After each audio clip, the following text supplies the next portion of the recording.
Jana goma gushima Imana kubyishimo numva mfise ku mutima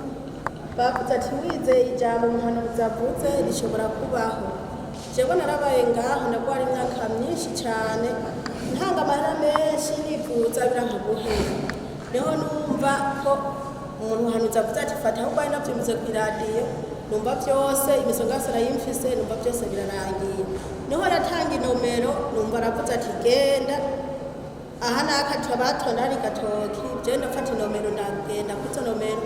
ngira mwene wacu ati jewe nuze tuzane linda kuhaguruka nshike aho rushengero ruri kuko je bavuze rimwe byose birarangira tugira kuraba umuntu yavuze rimwe byose bigahera narivuze kenshi birankaguhera. Ndamubwira ati kandi numvise yuko bavuga ko basengera n'abavyeyi batararonka ikibondo bashobora kukironka.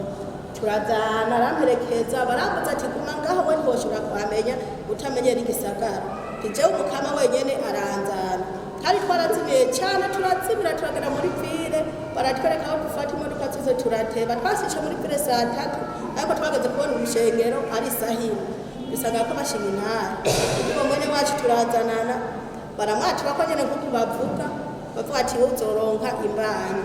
abavuga ati nta kundi nuko nyerekana byizeye turazanana nk'ameza ngahe aritwa yuko asa nk'ubihebye bajere byangu bavuga ngo ko bitarankorera bati bakuma wizeye tinubiriza n'ikiganiro ku radio baravuga ko n'umuntu yasinze ntahe ko n'ingona yaronse ibibondo tinabahigona yarose ndabuzoronka boyo noshima Imana yuko ubunya ari ibungeze n'umwanya noza numva ngo yagiye mu maternité nshimamvuga ati ashashimwe amen kandi ashimwe jewe kwa gatatu naraza ngaho nemaze imisi ntaza ndashima nicaye ngaha nzabona umukozi w'Imana arantoye bavuga ati abarwaye mu mugongo nibaje timukabo rero ntihasi mvuga baba baramvuza abantu bafite ikintu kibavuna mu mugongo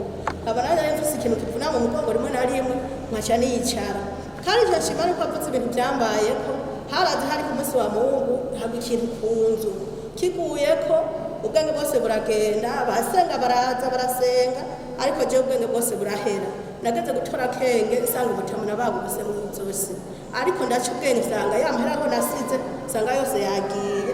ariko nubwo ngo mashima Imana nzoronka yani twari ngo mu mugongo baransenge bose n'ubu singira nabagwara heze bizatiye zashimye amen.